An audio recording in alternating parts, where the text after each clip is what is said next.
அதாவது தேவன் திராணிக்கு மேல எதுவுமே தோல்ல ஏத்த மாட்டார். ஆனா இன்னைக்கு திராணிக்கு மேல நம்ம தோல்ல ஏறதுக்கு காரணம் என்ன தெரியுமா? நாம இன்னொரு பாதையை தெரிந்தெடுத்தது. அவர் மனப்பூர்வமாய் மனுபுத்திரரை சிறுமையாக்கி அவன் மனப்பூர்வமா இவன் கஷ்டப்படணும் அப்படின்னு படுத்துனதல்ல. கர்த்தர் ஒரு நுகத்தை நம்ம மேல ஏற பண்றாருன்னா அதுக்கு பின்னாக ஒரு பெரிய திட்டம் இருக்கிறது.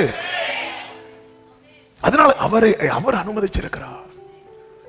இயேசு இந்த பாத்திரத்தை விட்டு நீங்க கொடுமானால் நீங்கும்படி செய்யும் என்று ஜெபம் பண்ணி முடிச்சிட்டு வரும்போது அந்த பாத்திரத்தை தட்டி விடுறதுக்கு பேதுரு கத்தி எடுத்தான்ல. இப்படி தட்டி விடுற நிறைய பேர் வருவாங்க. நமக்கு அவங்கள தான் ரொம்ப பிடிக்குது.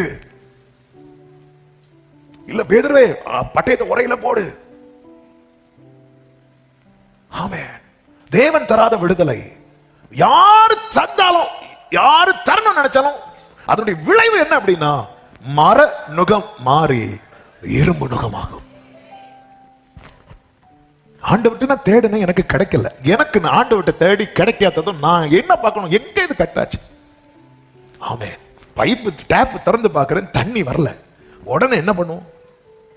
டேங்க்ல தண்ணி இருக்குன்னு தெரியுது, டேப்ல தண்ணி வரல, லைனை தானே சரி பண்ணணும். இந்த சவுல் அதுதானே பண்ணியிருக்கணும். இவன் என்ன பண்றான் தெரியுமா? ஈஸியா எப்படிப்பா நடக்கணும். அந்த குறி சொல்றவங்க தேசத்தை விட்டு குறி சொல்றவங்கள துரத்துனது யாருதான்?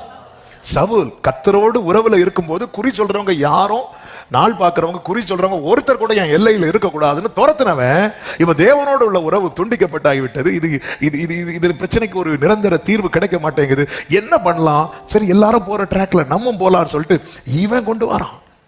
தேவன் தருகிற விடுதலை அது மெய்யான விடுதலை. பதில் இல்லையா? ஏன் வரல எனக்கு பதில்?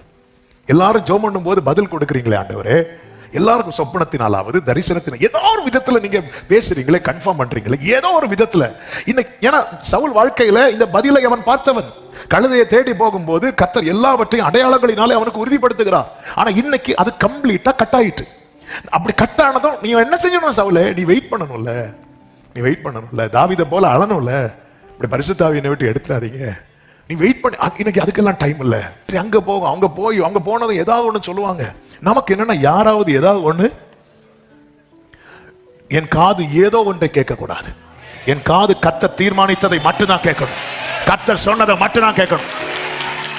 ஆண்டவர் 10 வருஷம் சொன்னாருன்னா அதுதான் என் காதுல கேட்கணும். சாத்தான் 10 நாள்ல சொன்னா அது என் காதுக்கு வேண்டாம். ஆனா அதுதான் நமக்கு பிடிக்குது. கர்த்தர் உங்க மேல ஒரு நுகத்தை வச்சாருன்னா அவங்க தீபம் அணையார்.